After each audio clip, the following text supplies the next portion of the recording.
Hello everyone, कैसे हैं आप सब। मैं हूं अंकित और आप देख रहे हैं आपका अपना चैनल नंबर 1 कॉमर्स क्लासेस। आप सभी का बहुत प्यार मिल रहा है। इसी तरीके से प्यार बना रहे हैं और ज़्यादा से ज़्यादा सब्सक्राइबर जो है जनरेट करें आप सभी लोग, ठीक है। क्योंकि मैं ऐसे ही आपको कंटेंट्स, अच्छे अच्छे कंटेंट्स आपको टू द पॉइंट में दे दूंगा, ठीक है। आपको कहीं पर भी जाने की जरूरत नहीं है, कहीं पर पैसा खर्च करने की जरूरत नहीं है, आपको बहुत महंगी महंगी कोचिंग करने की जरूरत नहीं, क्योंकि ये जो है वो गरीबों की क्लास है, ठीक है। यहाँ पे सब पढ़ें, फ्री ऑफ कॉस्ट पढ़ें, एकदम फ्री ऑफ कॉस्ट में पढ़ा रहा हूँ और टू द पॉइंट पढ़ा रहा हूँ, ठीक है। और एक चीज़ आप खुद देख रहे हैं कि मैं नोट्स बना के पढ़ा रहा हूँ, कि जिससे आप टू द पॉइंट नोट्स को क्या करें, बनाते रहें अच्छे से, ठीक है।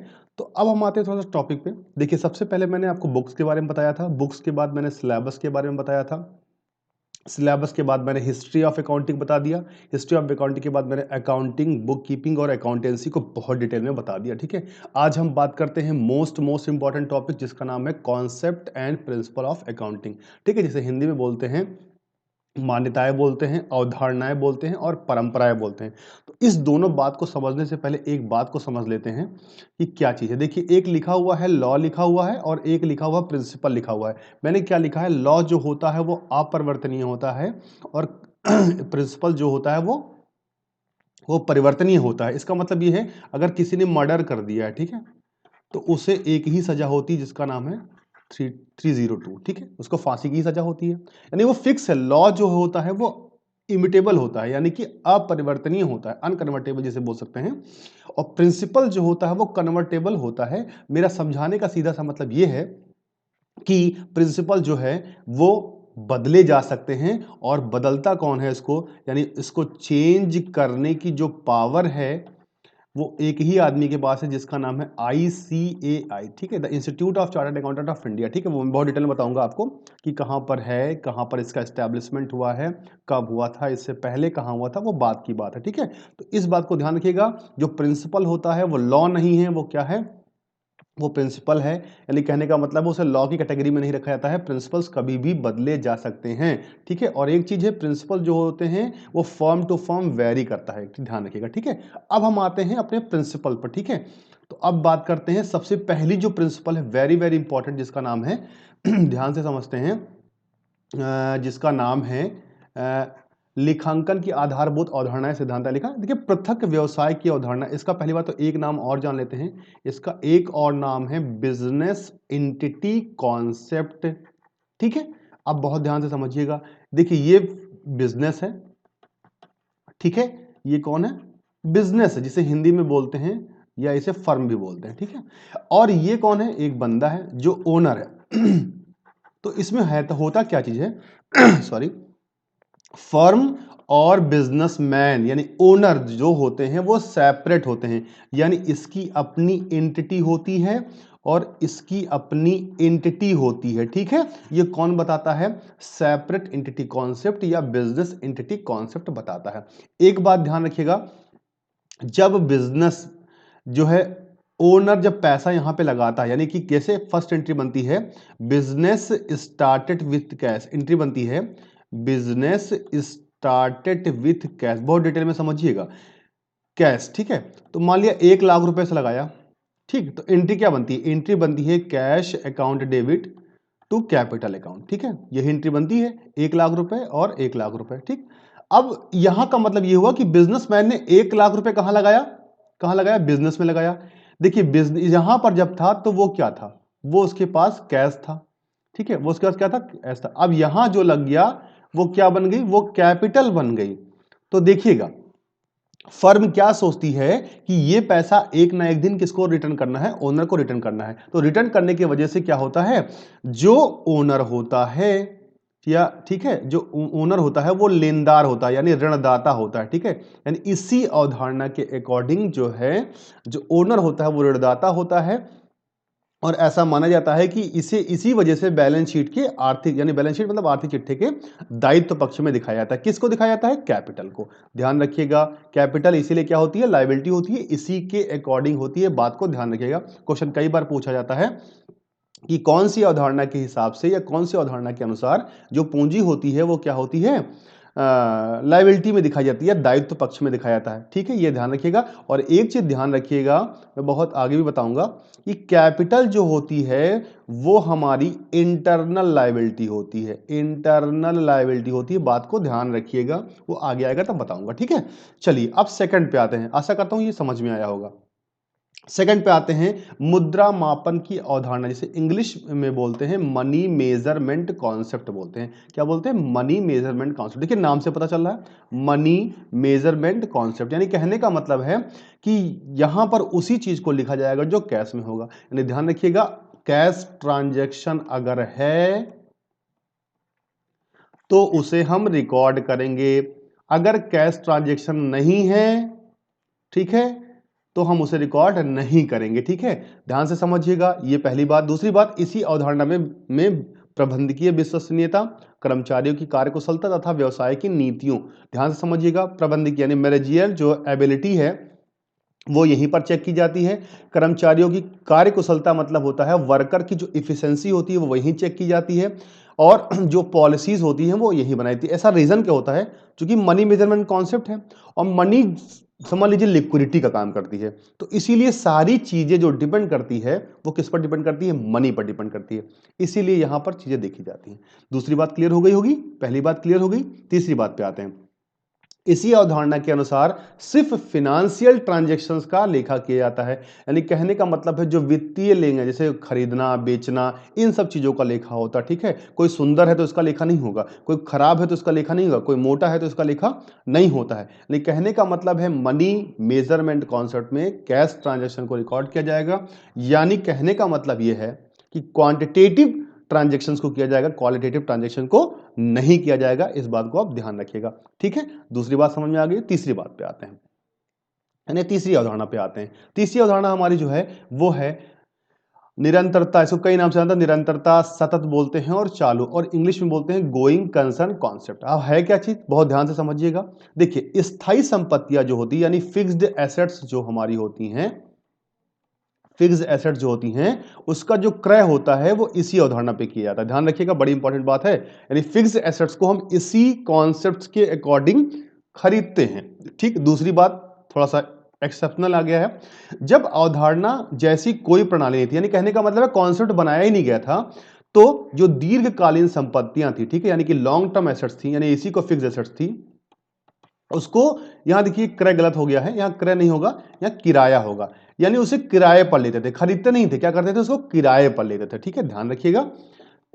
तीसरी बात आते हैं दीर्घकालीन, लॉन्ग टर्म लोन। ठीक है, लॉन्ग टर्म लोन जो हम लेते हैं अदर फाइनेंशियल इंस्टीट्यूशन से, जैसे बैंक से ले लिया, लोन फ्रॉम इंस्टीट्यूशन ले लिया, डिवेंचर ले लिया, अंश ले लिया, ऋणपत्र ले लिया, यानी शेयर्स और डिवेंचर ले लिया, का क्रय यानी परचेज जो होता है वो इसी कॉन्सेप्ट के अनुसार होता है। ध्यान रखिएगा। ठीक है, क्योंकि पूछ लेता है कभी कभी कि दीर्घकालीन जो संपत्तियां होती हैं वो किस अवधारणा के अनुसार खरीदी जाती हैं, तो इसी अवधारणा के अनुसार खरीदी जाती हैं। बात समझ में आ गया? या पूछ लिया अंश और ऋणपत्र किस अवधारणा के अनुसार क्रय किए जाते हैं या परचेज किया जाता है, तो इसी अवधारणा के हिसाब से परचेज किया जाता है। ठीक है, क्लियर हो गई होगी बात। अगली बात वेरी वेरी इंपॉर्टेंट, संपत्तियां जो होती हैं, संपत्तियां मतलब एसेट्स, ध्यान रखिएगा, एसेट्स जो होती हैं, ठीक है, उसमें हम हिस्टोरिकल कॉस्ट यानी ऐतिहासिक लागत या अपलिखित मूल्य यानी रिटर्न डाउन कॉस्ट वैल्यू पर पुस्तकों में दिखाया जाता है। ठीक है, इसमें अमूर्त संपत्ति यानी इनटेंजिबल एसेट्स, अब ये क्या कौन सी, जैसे गुडविल, ठीक है, पेटेंट्स, कॉपीराइट, ठीक है, ट्रेडमार्क, ट्रेडमार्क और पेटेंट। ठीक है, ध्यान रखिएगा। और कैपिटल लॉसेस, कैपिटल लॉसेस में क्या होता है, जैसे प्रॉफिट लॉस का डेबिट बैलेंस, ठीक है, प्रॉफिट लॉस का डेबिट बैलेंस, ठीक है, और होता है एडवर्टीजमेंट सस्पेंस अकाउंट, ठीक है, तीसरा होता है प्रिलिमिनरी एक्सपेंसेस। बहुत इंपॉर्टेंट बात बता रहा हूं, ये तीनों बात याद रखिएगा। क्वेश्चन पूछता है कि प्रॉफिट लॉस का जो डेबिट बैलेंस है वो एसेट साइड में दिखाया जाता है, वो कौन सी अवधारणा है, तो चालू अवधारणा। एडवर्टीजमेंट सस्पेंस जो है वो किस अवधारणा के हिसाब से बैलेंस शीट के लाइबिलिटी एसेट साइड में दिखाया जाता है, चालू अवधारणा। प्रिलिमिनरी एक्सपेंसेस जिसे हम प्रारंभिक प्रारंभिक खर्चा बोलते हैं, बताएंगे डिटेल में जब अंश पढ़ाएंगे या शेयर्स पढ़ाएंगे तब डिटेल में बताएंगे कि होता क्या चीज है। तो किसके हिसाब से दिखाया जाता है? तो इसी के हिसाब से दिखाया जाता है, ठीक है। और इनटेंजिबल एसेट्स जो होता है, यानी इनटेंजिबल यानी गुडविल जो होती है, पेटेंट्स जो होती है, कॉपीराइट होती है, ट्रेडमार्क होती है, जिसे हम केवल क्या कर सकते हैं? फील कर सकते हैं, टच नहीं कर सकते हैं, उसको भी इसी कॉन्सेप्ट के अकॉर्डिंग दिखाया जाता है। आशा करता हूं बहुत अच्छे से क्लियर हो गया होगा। तीसरी बात, आगे आते हैं, ठीक है। और ये एक बात ध्यान रखिएगा, ये सारी चीजें जो होंगी, ये दोनों चीजें ये एसेट साइड में होंगी, एसेट साइड में, ठीक है। ध्यान रखिएगा, एसेट साइड में होती हैं। और ये तीनों हमारे एक्सपेंसेस होते हैं। ये हमारा लॉस है, ये भी हमारा लॉस है, ये भी हमारा लॉस है। इसे लॉस है, और लॉस होने की वजह से कहां दिखाते हैं? बैलेंस शीट के एसेट्स में दिखाते हैं, ठीक है। और किस कॉन्सेप्ट के अकॉर्डिंग? गोइंग कंसर्न कॉन्सेप्ट के अकॉर्डिंग, ठीक है। क्लियर हो गया होगा। आगे आते हैं। आगे कहता है द्विपक्षीय अवधारणा, जिसे हम डुअल एस्पेक्ट बोलते हैं। ध्यान रखिएगा, मैंने आपको जब अकाउंटिंग पढ़ा रहा था, अकाउंटिंग, बुक कीपिंग, और तब मैंने आपको एक बताया था कि यह अवधारणा जो ये अवधारणा है, ये दोहरा लेखा प्रणाली, डबल एंट्री सिस्टम पर आधारित होती है, ठीक है। पूरी तरीके से साइंटिफिक प्रणाली है। इस अवधारणा के अनुसार प्रत्येक लेन देन का लेखा जो होता है वो डेबिट और क्रेडिट होता है। आपको पता है, जैसे गुड्स सोल्ड टू राम, ठीक है, 1 लाख रुपए का, तो एंट्री क्या बनेगी? एंट्री ही तो बनेगी Ram's account debit to sales account. कितना कितना? 1 लाख रुपए और 1 लाख रुपए। तो यहां देखो, एक डेबिट पे इफेक्ट पड़ा, यानी एक डेबिट में इफेक्ट पड़ा और एक क्रेडिट में इफेक्ट पड़ा। ये कौन सा कॉन्सेप्ट कहता है? डुअल एस्पेक्ट कहता है, ठीक है। अब ये ध्यान रखिएगा, इसी समीकरण से, यानी इसी लेखांकन, यानी इसी अवधारणा के हिसाब से एक समीकरण बनाया था, अकाउंटिंग इक्वेशन, जिसे हम बोलते हैं assets is equal to liabilities plus capital. अब ध्यान से समझिएगा मेरी बात को, जब यहां समझिएगा, जैसे मान लेते हैं ये बिजनेसमैन है, यानी जिसे हम ओनर बोलते हैं, ठीक है। इसने फर्म में, ठीक है, जब जिसने फर्म ओपनिंग की, यानी एक बिजनेस को ओपन किया, बिजनेस को क्या किया इसने? ओपन किया। तो इसने पैसा लगाया होगा ना, कैश लगाया, ठीक है, 1 लाख रुपए का। इसने जो है मान लेते हैं इसने फिक्स एसेट्स लगाया 2 लाख रुपए का, ठीक है, ये सब लगाया। तो ये जो लगाया, यानी 1 लाख रुपए का ये लगाया, 1 लाख यानी 3 लाख रुपए की इसने क्या लगाई? ये तो अभी तक कैश है, तो 3 लाख की जो लगाई वो क्या लगाई? कैपिटल लगाई। हो सकता है कि इसे पैसा कम पड़ रहा हो, इसे जरूरत हो 5 लाख रुपए तक की जो है बिजनेस स्टार्ट करने से, तो इसने 2 लाख रुपए क्या कर दिया? 2 लाख रुपए लोन ले लिया।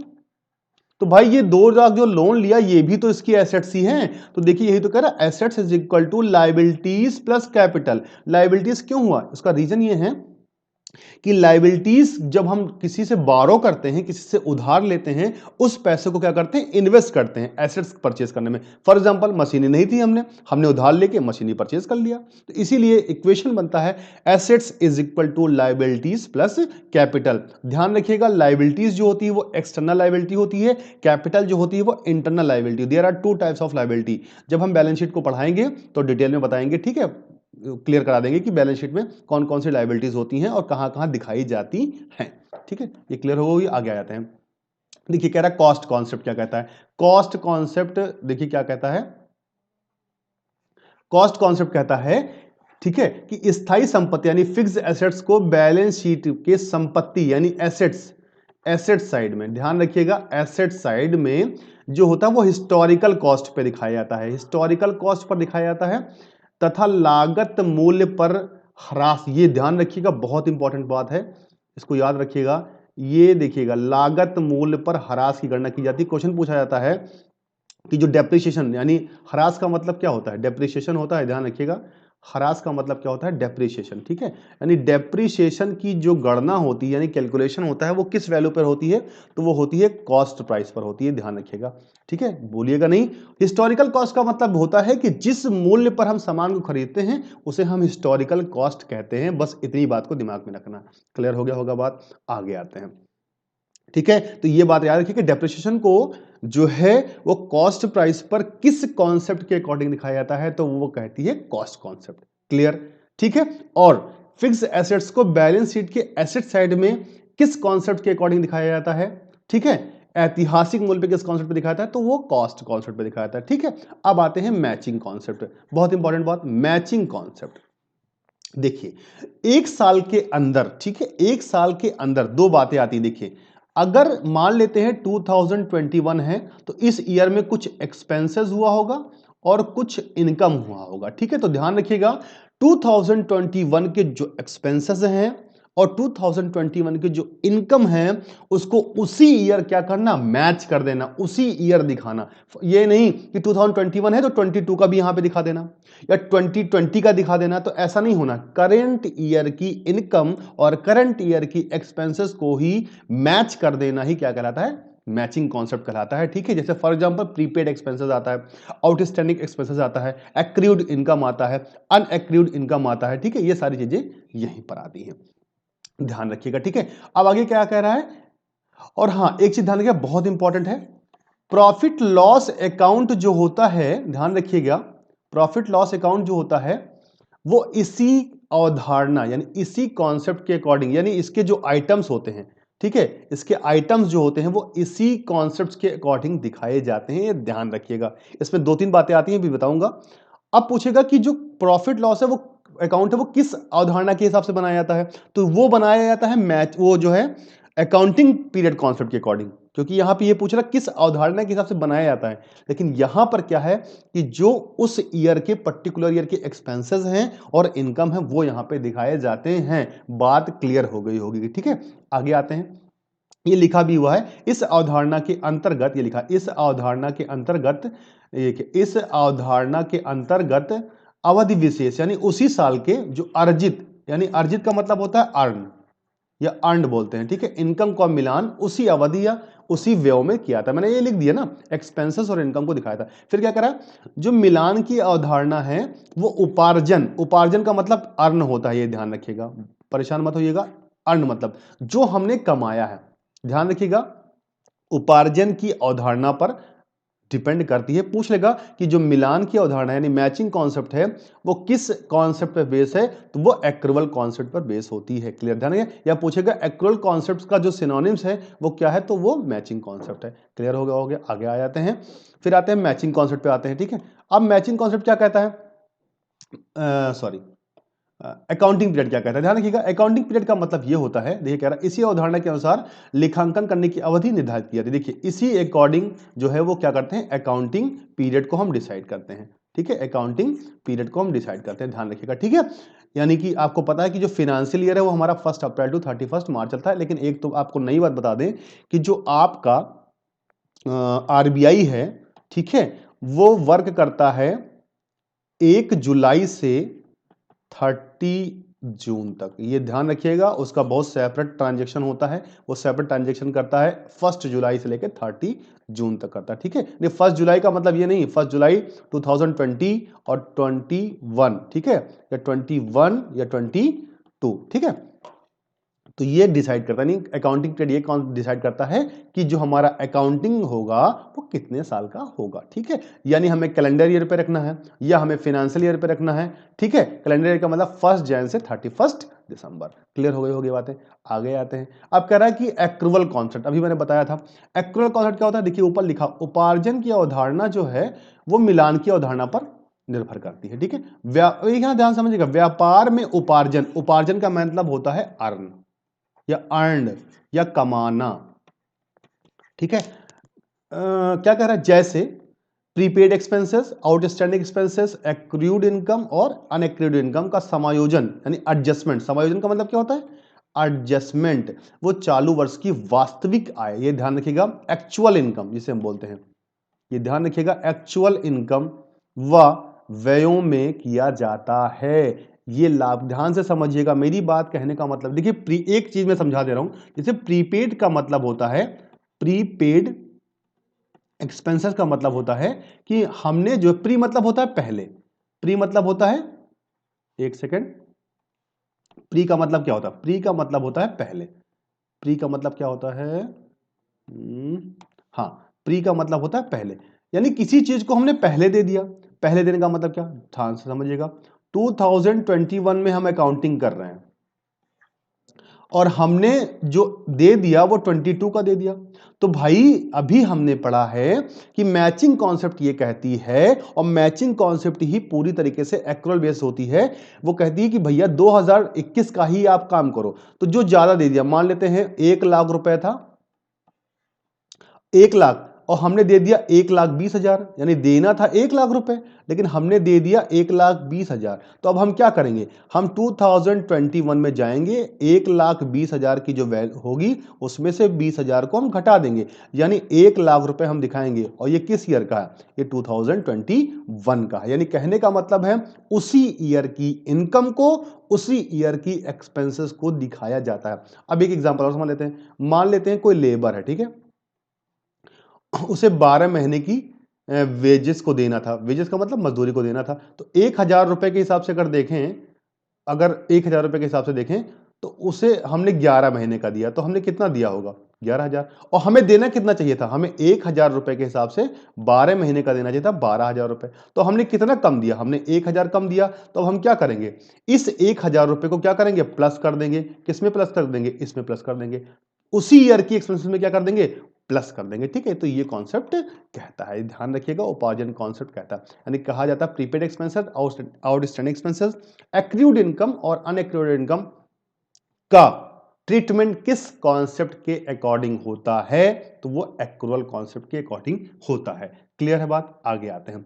अब कहता है आगम मान्यता अवधारणा, यानी रेवेन्यू रिकॉग्निशन कॉन्सेप्ट। देखिए बहुत ध्यान से समझिएगा, इसे वसूली, वसूली का मतलब ही क्या होता है, रियलाइज। वसूली का मतलब क्या होता है, रियलाइज करना। ठीक है, कहा जाता है, ध्यान रखिएगा, वसूली की अवधारणा कहा जाता है। इस अवधारणा के अनुसार आगम को, देखिए मेरी बात तो ध्यान से समझिएगा, ये अवधारणा सीधे सीधे क्या कहती है, मैं उदाहरण को समझिएगा। मान लेते हैं आपको किसी ने 1 लाख रुपए दिया, ठीक है, 1 लाख रुपए दे दिया आपको।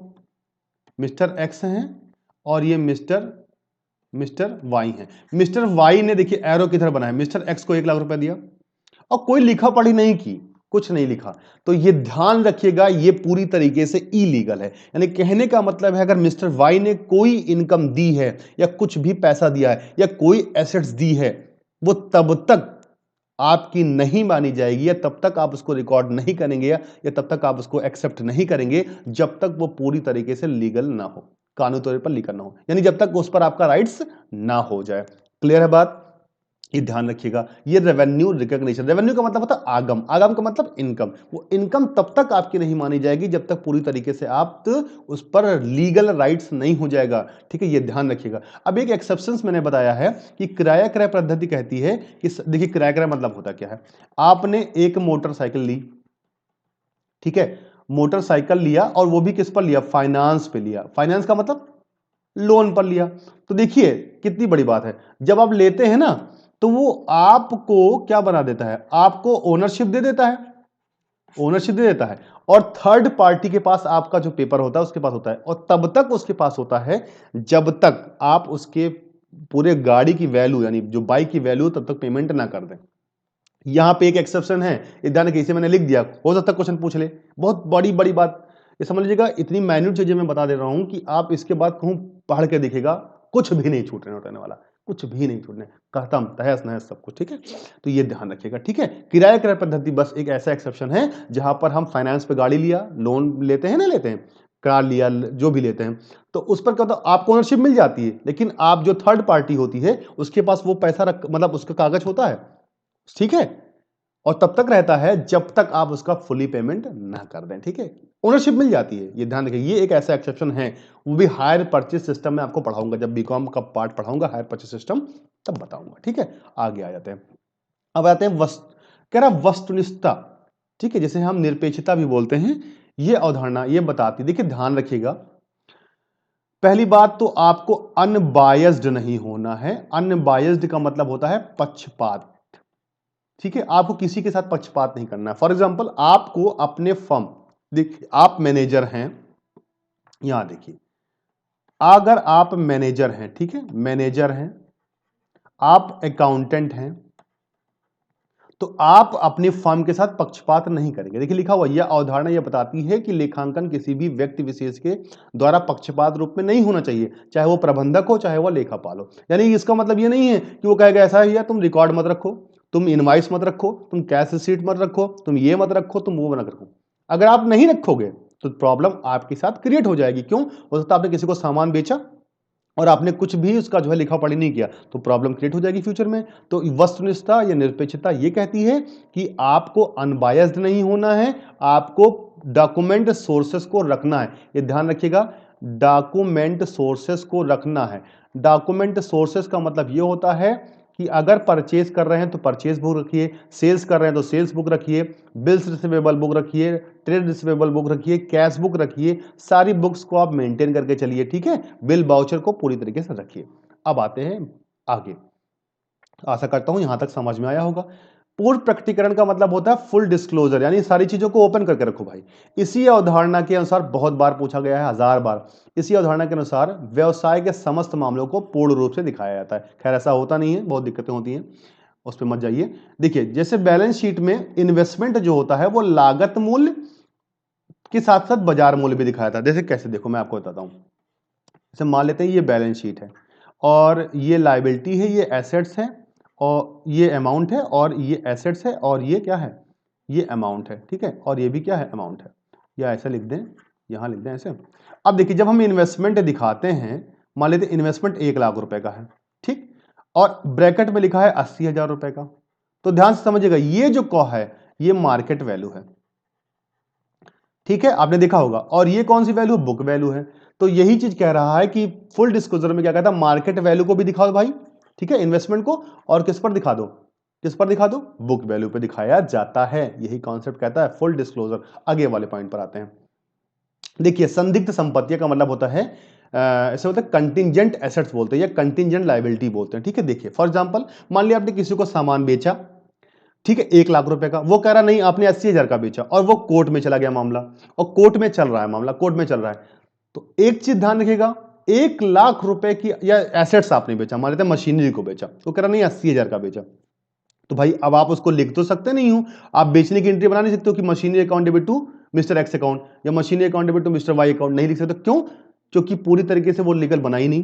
लीगल जब बन जाएगा तभी होगा। तो अब केस चल रहा है, तो केस चलने की वजह से अब बड़ी दिक्कत आती है। तो अब क्या होता है, जब हम बैलेंस शीट बनाते हैं ना, देखिएगा ये जब हम बैलेंस शीट बनाते हैं, लायबिलिटीज अमाउंट एसेट्स अमाउंट, ठीक है, ये बैलेंस शीट का फॉर्मेट है। तो हम यहां पे नहीं लिखते हैं, हम यहां पे नहीं लिखेंगे मशीनरी की वैल्यू को, हम यहां पे लिखते हैं फुट नोट, ठीक है। फुट नोट के फॉर्म में दिखाते हैं कि मशीनरी वैल्यू जो है वो यहां पे, अगर हम जीत गए तो हमारी एसेट्स बन जाएगी, तब हम यहां दिखा देंगे।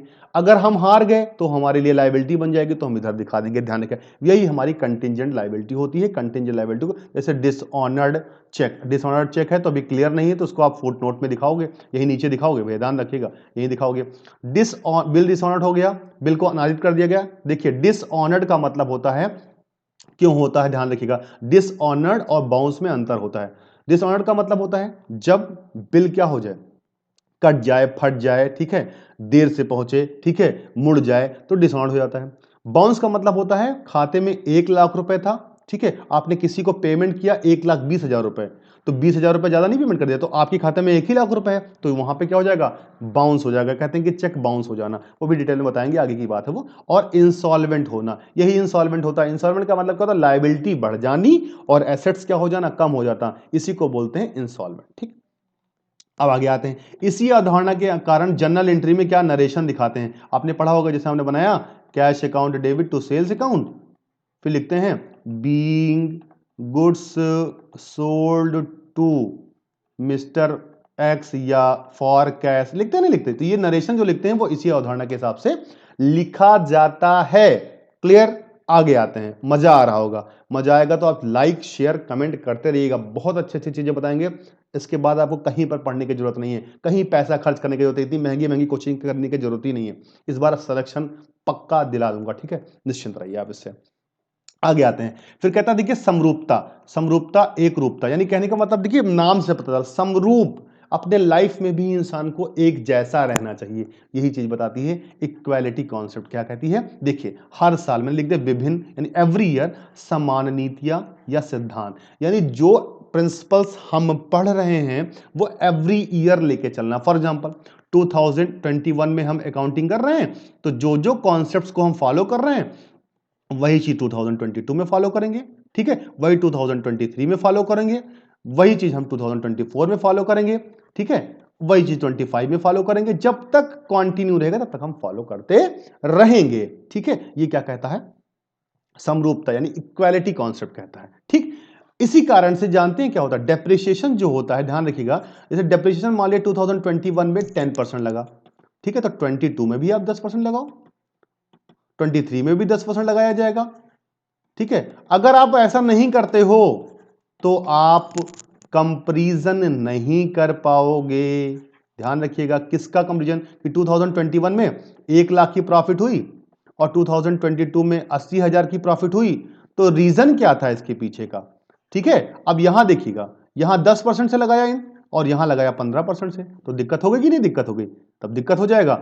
1 लाख की वैल्यू का 10% 10,000 रुपए हुआ, 1 लाख की वैल्यू का 10% 15,000 रुपए हुआ, सॉरी जो है वो, हाँ 15,000 रुपए हुआ, तो आपका दोनों का डिफरेंस आया कि नहीं आया, लगभग 5,000 का डिफरेंस। तो ये सारी दिक्कतें हो जाएंगी। देखिए लिखा हुआ तुलनात्मक अध्ययन यानी कंपैरेटिव स्टडी जब करते हैं तो इस किसी भी चीज का तभी संभव है जब हम समरूपता यानी कि इक्वालिटी का जो है वो फॉलो करें, यानी प्रिंसिपल सब जब तक हमारी फॉर्म चलती रहेगी तब तक हम लेके चलते रहेंगे, ठीक है, ध्यान रखिएगा। और स्टॉक का जो मूल्यांकन होता है, ठीक है, यानी वैल्यूएशन ऑफ स्टॉक होता है वो इसी पर होता है। वैल्यूएशन ऑफ स्टॉक जो होता है वो एक ही मेथड पे हम लेके चलते हैं, ठीक है, मार्केट वैल्यू और क्या बोलते हैं, मार्केट वैल्यू और book value, which ever is less, ठीक है, book value which ever is less पर लेके चलते हैं, ठीक है। तो वो ये कॉन्सेप्ट तो नहीं कहता है, लेकिन कहने का मतलब है जो कॉन्सेप्ट है वो बदलता नहीं है, ठीक है, जो प्रिंसिपल है वो बदलता नहीं है, ठीक है, वो ये बताता है, ठीक है। ध्यान रखिएगा, यहां पे ये नहीं बता रहा हूं मैं कि वैल्यूएशन ऑफ स्टॉक इसी उस पर होता नहीं, जो स्टॉक है वो स्टॉक का मूल्यांकन है वो बदलेगा नहीं, ठीक है, वो यहां पे होता है। आगे देखिएगा, डिस्क्रिप्शन में लिखा गया यदि डेप्रिसिएशन 2015 में 10% है और 16 में जो है वो 12% हो गया, तो इस वजह से हम कंपेटिटिव स्टेटमेंट नहीं कर सकते, हमने नीचे बता दिया डिटेल में, ठीक है, बहुत ज्यादा परेशान होने की जरूरत नहीं है। वेरी वेरी इंपॉर्टेंट कॉन्सेप्ट है, ध्यान रखिएगा, कोई पॉइंट नहीं छूटा, इससे हर साल आता है, वेरी वेरी इंपॉर्टेंट टॉपिक। देखिए ध्यान रखिएगा, कंजर्वेटिव नाम से पता चला, प्रेडेंस कॉन्सेप्ट भी बोलते हैं, बहुत सारे बुक में लिखा हुआ है, मतलब होता है कि रूढ़वादिता की विचारधारा, पुरानी विचारधारा को लेकर चलना। भैया देखो क्या करा, इस अवधारणा के अनुसार गुप्त संचय, जिसे हम सीक्रेट रिजर्व बोलते हैं, क्या बोलते हैं, सीक्रेट रिजर्व, ठीक है, काला धन यानी कि ब्लैक मनी, ठीक है, और बेनामी संपत्तियां, बेनामी संपत्ति का मतलब उसको अपने नाम पर नहीं किया गया, ठीक है, उस पर लीगल राइट्स नहीं है, ठीक है, और वह टैक्स कम चुकाना, ठीक है, ये सारी चीजें हम यहीं पर करते हैं, ठीक है। सीक्रेट रिजर्व कैसे होता है मैं ध्यान बता दूं, जैसे कभी कभी क्या होता है, जैसे कैपिटल जो गेन है उसको हम रेवेन्यू गेन मान लें, ठीक है, रेवेन्यू इनकम मान लें, या कैपिटल इनकम को हम रेवेन्यू इनकम मान लेते हैं, तो जो बीच का डिफरेंस आता है ना वही हमारा सीक्रेट रिजर्व होता है। ध्यान रखिएगा, बहुत बड़ी चीज बता रहा हूं, तो वो इसी अवधारणा के हिसाब से दिखाया जाता है, पहली चीज। दूसरी बात, इस अवधारणा के अनुसार भविष्य में होने वाली समस्त संभावित हानियां, यानी एक्सपेक्टेड जो लॉसेज हैं के लिए पहले से ही, ध्यान रखिएगा, व्यवस्था कर ली जाती है। जैसे for example provision for doubtful debt वो यही बनाया जाता है। प्रोविजन ऑन डेटर वो यही बनाया जाता है। डिस्काउंट ऑन डेटर वो यही बनाया जाता है, क्योंकि वो पहले से होने वाली ही संपत्तियां हैं, हम ये मान के चलते हैं कि होने वाला है। क्लियर है बात, आगे देख लेते हैं। इसी अवधारणा के अनुसार स्टॉक का मूल्यांकन, अब देखिए बात वही आ गई, मैंने कहा था जो वैल्यूएशन स्टॉक होता है, स्टॉक वो यहां से किया था। इसी अवधारणा के अनुसार स्टॉक का मूल्यांकन जो है वो बाजार मूल्य और जो, ध्यान रखिएगा, स्टॉक है, एक होती है मार्केट वैल्यू और एक होती है बुक वैल्यू, इस दोनों में से विच एवर इज लेस, यानी कहने का दोनों में से जो कम होगा। देख कितनी बड़ी मूर्खता, ये 1 लाख रुपए का है और ये 80,000 रुपए का है, ठीक है। अब दोनों में से कम, यानी कहने का मतलब है स्टॉक को अगर आप बेचोगे तो दोनों में से कम पे बेचोगे, तो ये देखो बुक वैल्यू पे, तब लॉस हो रहा है। उसको उल्टा कर दें, 80,000 यहां कर दें और यहां 1,00,000 कर दें, तब भी विच एवर इज, तब भी लॉस ही हो रहा है। तो ये हमारे बाबा जी कह गए थे, यानी कंजर्वेटिव कॉन्सेप्ट कह गया था, वही हम लेके चलते चले आ रहे हैं। ठीक है, इसी अवधारणा के देखिए अगला पॉइंट, इसी अवधारणा के अनुसार ये देखिए मैंने बता दिया, प्रोविजन फॉर डाउटफुल डेट्स और डिस्काउंट ऑन डेटर्स, यानी कहने का मतलब है संभावित हानियां जितनी भी हैं उसके लिए पहले से ही प्रोविजन बना के चलते हैं। इसीलिए हम प्रोविजन जो होती है वो कंजर्वेटिव कॉन्सेप्ट के अकॉर्डिंग मानी जाती है। Provision on debtors, provision for doubtful debts, ठीक है, डिस्काउंट ऑन डेटर्स, सब इसी से आती हैं। ठीक है, कभी कभी ये भी क्वेश्चन पूछ लेता है, ध्यान रखिएगा, ये संयुक्त जीवन पॉलिसी यानी कि ज्वाइंट जो होती है, ज्वाइंट एलआईसी जो होती है, इस पर चुकाई गई जो राशि होती है, ठीक है, ध्यान रखिएगा कि बजाय केवल इसके समर्पण मूल्य यानी सरेंडर वैल्यू पर दिखाई जाती है। ध्यान रखिएगा, यानी कहना है जो अमाउंट हम देते हैं उस पर ना दिखा के किस पर दिखाते हैं, सरेंडर वैल्यू पर दिखाई जाती है। ठीक है, सरेंडर वैल्यू पर दिखाया जाता है। आगे आ जाते हैं, फर्म के विरुद्ध न्यायालय में चल रहा मुकदमा का जो प्रोविजन है वो भी इसी, अगर जो है वो हमारे पक्ष में आ जाता है तो उसका भी जो प्रोविजन होगा वो यहीं पर दिखाया, यानी कहने का अगर हम जीत गए हैं तो हम यहीं पर दिखाएंगे, यानी यही कहता है। जीते नहीं है, डाउटफुल में चल रहा है, तो मैंने अभी ऊपर बताया था वो कहां पे दिखाया जाता है। ठीक है, क्लियर हो गया होगा बात, बहुत डिटेल में मैंने सब कुछ समझा दिया। ठीक है, आगे और लास्ट कॉन्सेप्ट क्या है हमारा, वो है सारता, महत्वपूर्णता की अवधारणा, यानी मैटरनिटी कॉन्सेप्ट क्या कहता है। ध्यान रखिएगा, जो चीज इंपॉर्टेंट है, क्या ना, इस अवधारणा के अनुसार महत्वपूर्ण तथ्य इंपॉर्टेंट फैक्ट्स पर ही ध्यान दिया जाता है। ठीक है, अर्थात जो तथ्य आय निर्धारण में महत्वपूर्ण नहीं है, यानी कहने का मतलब है अगर हम इनकम की कैलकुलेशन को कर रहे हैं, ठीक है, और जो चीज इंपॉर्टेंट नहीं है उसे हम नहीं दिखाएंगे। फॉर एग्जांपल लिखा हुआ 1,80,000, ठीक है, तो 80 पैसे को हम क्या कर देंगे, लेफ्ट कर देंगे, यानी छोड़ देंगे। क्या कर देंगे, छोड़ देंगे। क्यों छोड़ देंगे, छोड़ने का रीजन ये है, छोड़ने का क्या रीजन है मैं आपको बताता हूं, इसलिए छोड़ दिया जाएगा क्योंकि मैटरनिटी कॉन्सेप्ट कहती है कि आप उसी चीजों को ध्यान रखो जो आपके लिए फुल्ली फोकस्ड हो, लेकिन ना इंपॉर्टेंट फैक्ट पर ध्यान देना, 80 पैसे पर ध्यान नहीं देना। इस अवधारणा के अनुसार महत्वपूर्ण तथ्यों पर ही ध्यान केंद्रित करना, अर्थात जो तथ्य आय निर्धारण में महत्वपूर्ण नहीं है उन्हें छोड़ देना चाहिए। लिखा हुआ अमाउंट राउंड ऑफ, ये देखिए राउंड ऑफ की तो वैल्यू है, राउंड ऑफ को हम क्या कर देंगे, छोड़ देंगे। क्लियर है बात, आशा करता हूं बहुत अच्छे से समझ में आया होगा, बहुत मजा आया होगा। बिल्कुल से एंटरटेनमेंट करके पढ़िए, मजे से पढ़ते रहिए, मैं आपके साथ हूं, और सिलेक्शन तो पक्का होना है, बिल्कुल पक्का सिलेक्शन, 100% सिलेक्शन होना है। बस पढ़ते रहिए, अच्छे से मौज से पढ़ते रहिए, और सब्सक्राइबर बहुत बढ़ाइए। ठीक है, इसी तरीके से मैं वीडियोस लेके आता रहूंगा। ठीक है, जो मेरे चैनल पर फर्स्ट टाइम विजिट कर रहे हैं उनका स्वागत है, और अच्छे से वीडियो देखें। अगर एक बात बता रहा हूं, सिस्टम से वीडियोस अगर आप नहीं देखेंगे तो आपको प्रॉब्लम क्रिएट होगी। सिस्टम से वीडियो देखिए, सिस्टम से जो है उनकी जो है नोट्स को बनाइए और अच्छे से पढ़िए, मन लगा के पढ़िए। ठीक है, और स्ट्रगल करिए। ठीक है, अच्छे से पढ़ते रहिए। ओके, आशा करता हूं ये वीडियो बहुत अच्छे समझ में आया होगा, बहुत मजा आएगा। एक एक पॉइंट का पोस्टमार्टम मैंने कर दिया है, कहीं से भी पूछ लेगा। वैसे मैं अब इसके बाद टेस्ट ही लेने वाला हूं, जब टेस्ट लूंगा सारी बातें क्लियर, सब कुछ उसमें सारी चीजें इंक्लूड कर दूंगा, सब कुछ खत्म हो जाएगा। ठीक है, आशा करता हूं वीडियो बहुत अच्छा लगा होगा। ठीक है, थैंक यू, जय हिंद, जय भारत।